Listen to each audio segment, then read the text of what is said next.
Hey everybody, this is Perch. Thinking a lot about comics. What do they need to grow? There's been a lot of videos talking about this. One of the things that continues to be striking to me, and even if it irritates some people when I comment on it, is when you go to Barnes and Noble. And now, in fairness, Barnes and Noble being a big box store is going to face some challenges in retail. If you're talking about Barnes and Noble versus Amazon, Amazon is still much easier to purchase books from. You just sit on your ass at home and you can just plug things in and in some cases get them back the next day. That's why Amazon's going to win with a lot of these kinds of purchases. However, one thing that's interesting to me is that you look at how Barnes and Noble is reinventing itself. And I think there's a lesson here for comics. I went into a concept store where this is basically a brand new Barnes and Noble where it has a different floor plan, slightly smaller footprint, but they're doing more with the space. They're trying to make more of kind of an immersive experience with the space. And it seems to, I mean, it's very popular. It's crowded when I went in. And there were a lot of things they were doing very, very smart, from the layout of the shelves to kind of how they were encapsulating things to how they were doing attached products. This is where you have books and then you have merchandise that relate to the books sitting right there next to it. And it was very interesting to see how it all was laid out. But in this brand new store, so this is a place where they're really trying to set the guidelines for how these stores of theirs are going to operate for the next 10 years or so. What was extremely clear, because like you would expect, I immediately go to the graphic novel section to see what's going on with comics. And the US graphic novel section was a half shelf. One half shelf tucked in the corner with kids' coloring books and other kind of elements that were very it was kind of a mismatch of things. Somebody at Barnes and Noble, when they're laying out the footprint of the store and figuring out where things are going to go, they came to the conclusion that if we kind of combine graphic novels and coloring books and kid activity books together, and in some cases this made it a little awkward because I saw that there was basically some Richard Scarry, if you remember that name, kind of activity book sitting right next to Watchmen, which that is not a good combo of, of content. But that was how it was thought of. Graphic novels were there, but it was extremely minimal, the most minimal I've seen it yet at one of these stores. All they had were, well, not all, there were books from 20 plus years ago were there. Secret Wars was there. There was some stuff, the Infinity War. There was some more current stuff. I know Saga I saw there, Walking Dead I saw there. But it was and some MCU light stuff, but a lot of the graphic novels, Watchmen, V for Vendetta, Frank Miller, Dark Knight Returns was there, just kind of stuff that you'd expect. But manga, on the other hand, was thoughtful, and that's probably the best way to put it. Manga was in this interesting spot where they had kind of a full, what was it? It would be about, 3 times 6. So it would be 18 shelves of manga with tables in the middle of it with promoted books. There were little hand drawn, they looked, it was funny, it was like a trick that looked like somebody in the store had made a little suggestion card that was posted up throughout the manga section of things to buy. But if you looked at it really closely, you realized it was actually printed. It was clearly came from corporate and was designed to look like kind of a little hand note. But manga was, not just dominant. That's old news. We've done the videos on that. Thoughtful. The point I'm trying to stress here is that they're trying to figure out what the future of their bookstore is going to be in terms of what they're going to sell, how they're going to promote it, everything else. And it was striking to see a permanent section with permanent signage for manga and a little plaque kind of underneath it explaining a little bit what manga was and how to get into it. And it was interesting to see that the store, meaning Barnes and Noble, had invested corporate money, not local money, corporate money from the store into here's how you read manga, here's kind of ways parents can determine what's appropriate for kids and what isn't. And they were going in on a long-term commitment to this business. And this is something I've been this is something I've been waiting to see, because manga has popped up and it's broken in the last 25 years, kind of twice. It did in the 90s, it did again in the early 2000s, where there was a manga boom and a bust. And many people, and I think correctly, are speculating that there will be a bust again with manga. But the difference is, I don't think looking at this, and this is okay, sample size of one store doing it this way, but it looked pretty clear to me that Barnes and Noble was looking at it for the long term, not not as a one-off. They were creating material that they're going to live with. I mean, these plaques and things were permanently baked into the shelves. I mean, they had, you can remove anything, but I mean, it's different from having a sign taped up to a shelf versus having like the letters engraved into the shelf itself, which is what this store had done. And it's just they're in it for a longer haul than a temporary popularity boom. But what's interesting when I think about comics is, how do comics, meaning Western comics, grow? Because when you stare and you look at this stuff, all the answers are right there looking at you in the face. It's not if you're Western comics, you have to be happy because they've done the work for you. If you show up and you're DC Comics, for example, and you look at this display, you've got a absolute perfect template of how to do your business.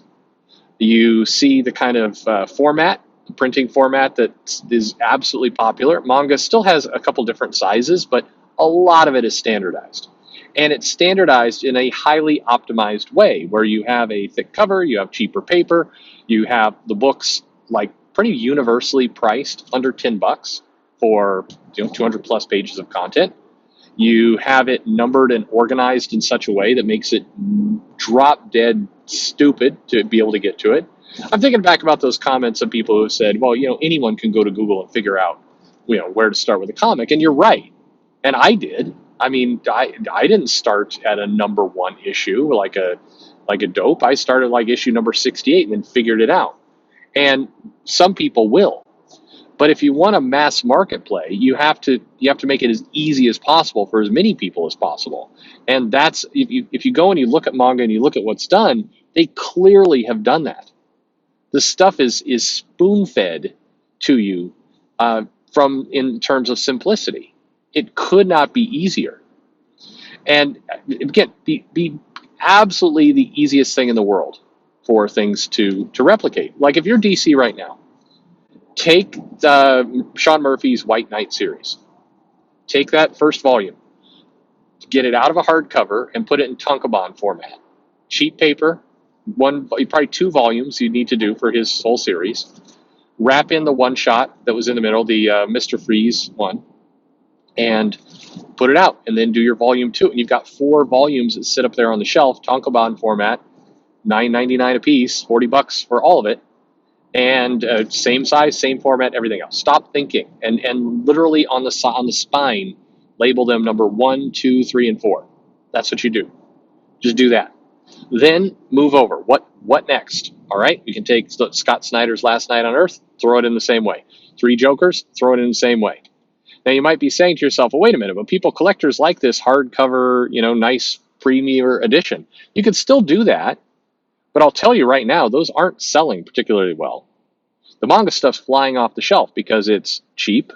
They're definitely making a profit off of it in terms of the file format.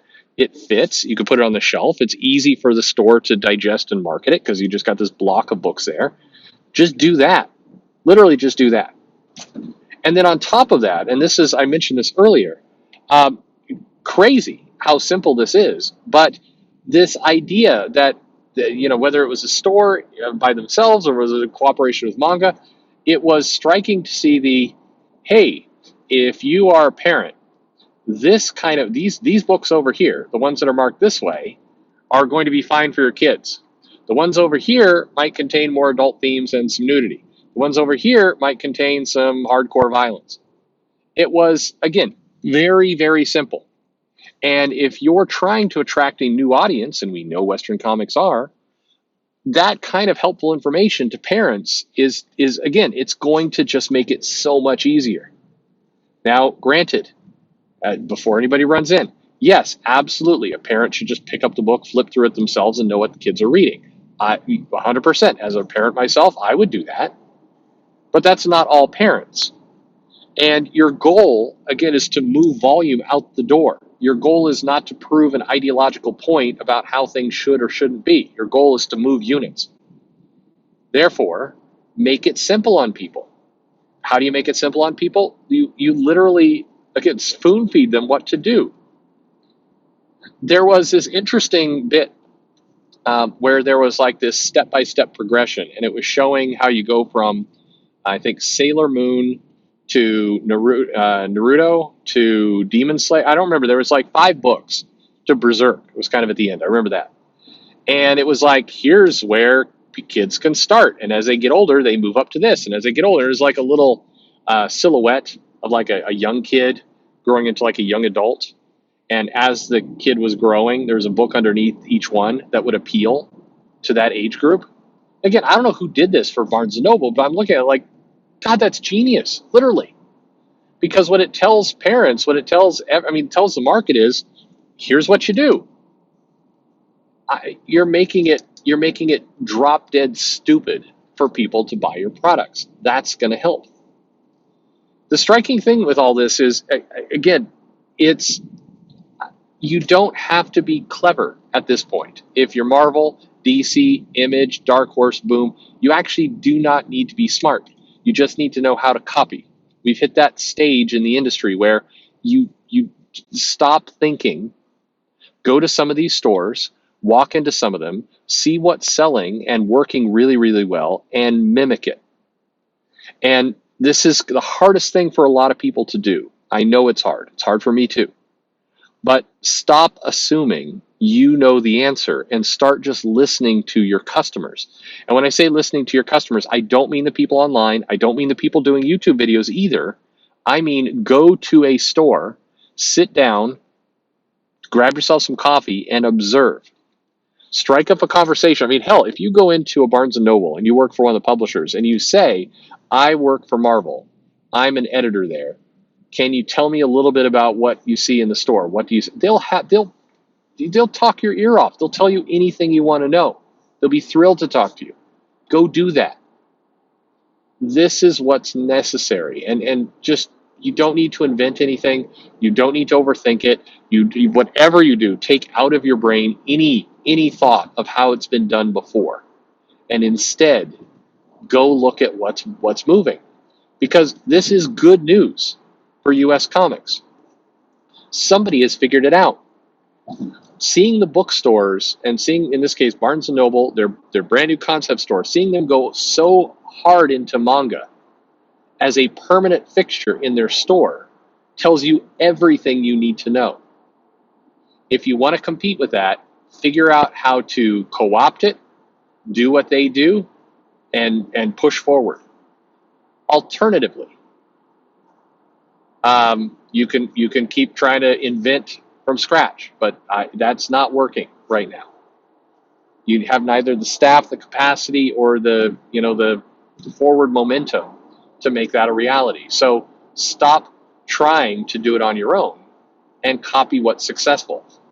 Everything is laid out there in front of you, neat and tidy. It's literally right there. Go, take notes, replicate. That's the answer. What do you think? Let me know your thoughts in the comments below. Like and subscribe, and thanks for listening.